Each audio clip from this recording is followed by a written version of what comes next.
Sasa. So. Nieko. Nini weka hiyo bwana. Ama ngoja sema tupige kati tena. Huyu jamaa anapenda ngoja tupige kati.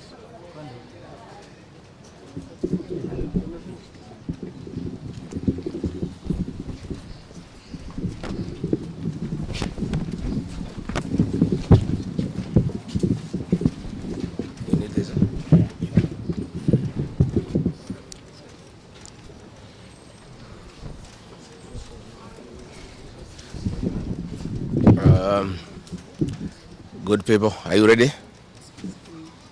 You are? Thank you very much. We are here at the current hospital.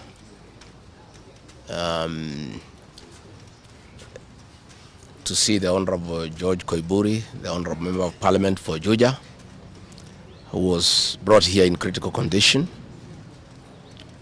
Last Friday, the Honorable George Koiburi had a function in his constituency in a place called Kachororo, and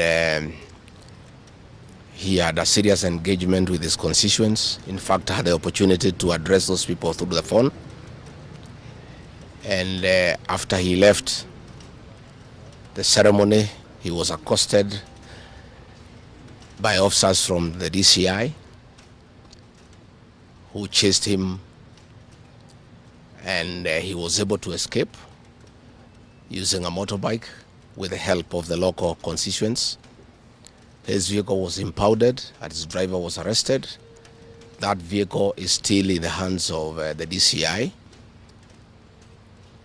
And on Sunday, when he was in church, immediately after the service, 2 undercover agents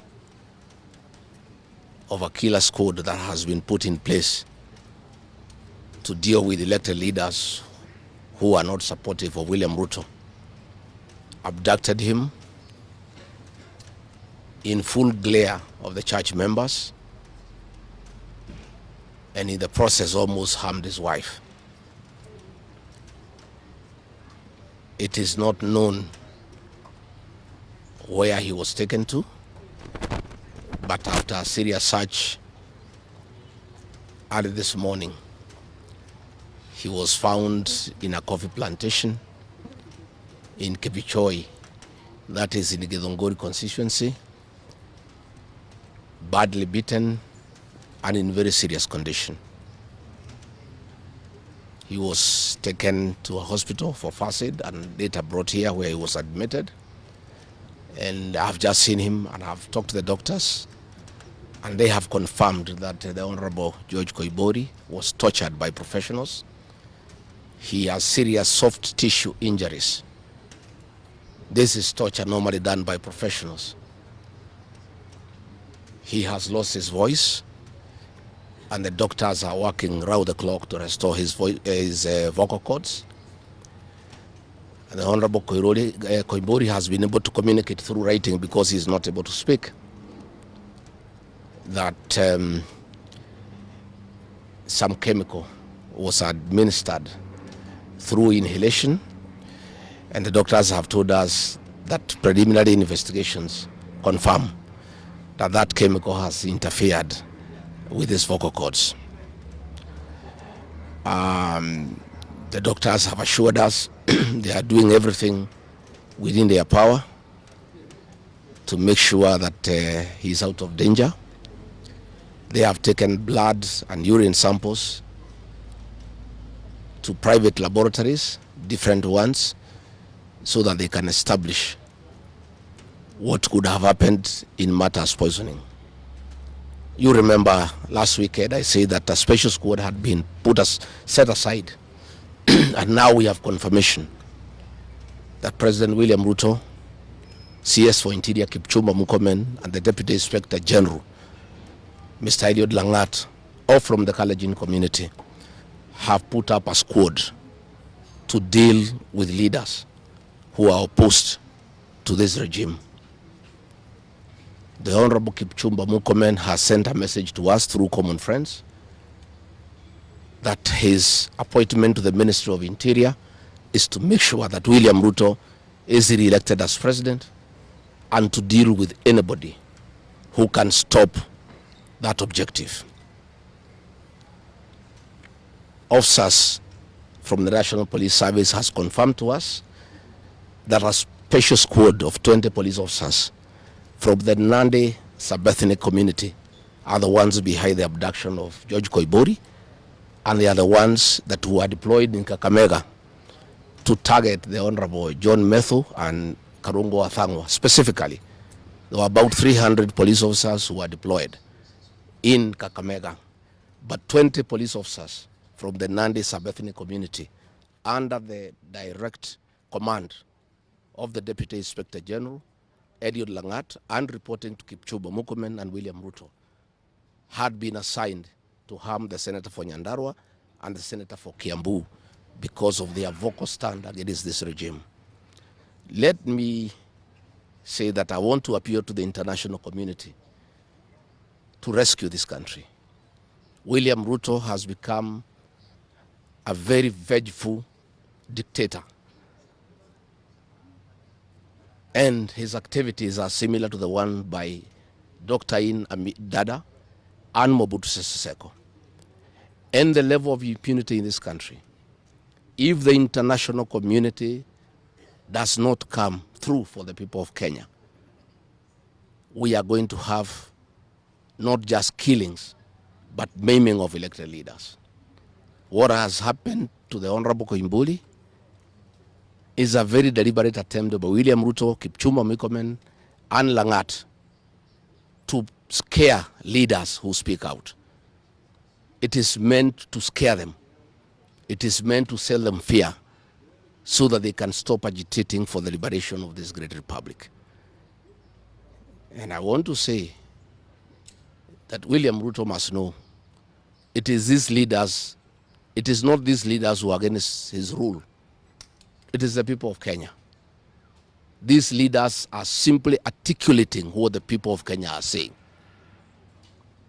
And even if he targets these leaders to kill them, to maim them, he cannot do the same to each and every Kenyan. And I want to tell him to stop spreading the narrative that the rebellion against him is coming from the people of Mount Kenya region. This rebellion is across the country, from Western Kenya, Coast Province, Northeastern, Nyanza, including his native North Rift and South Rift. Members of the Kalenjin community are also up in arms because of the misuse of public resources, mismanagement of the economy, and the fact that there is no work going on in this country. So let me appeal to the international community to take a great interest in what is happening in Kenya. And we have seen what is happening in the neighboring countries, in Tanzania, the suppression of civil society, and all those things are stemming from here in Kenya. William Ruto has become intolerant. He cannot take criticism.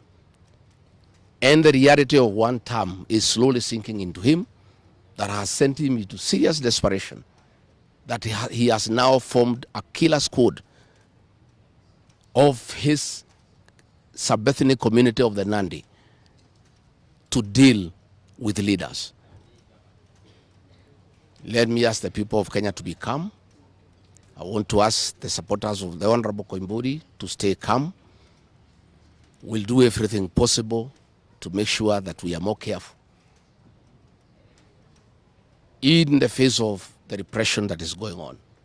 You are aware that members of parliament opposed to this regime, their bodyguards have been disarmed so that they stop going for meetings and feel vulnerable. But it is very clear why they have been disarmed is to allow members of that gang that has been formed by the president to abduct them and to threaten them.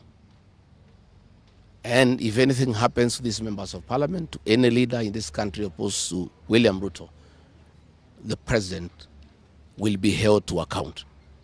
And let me tell William Ruto, people of Kenya cannot elect you by force. They elected you on their own free will.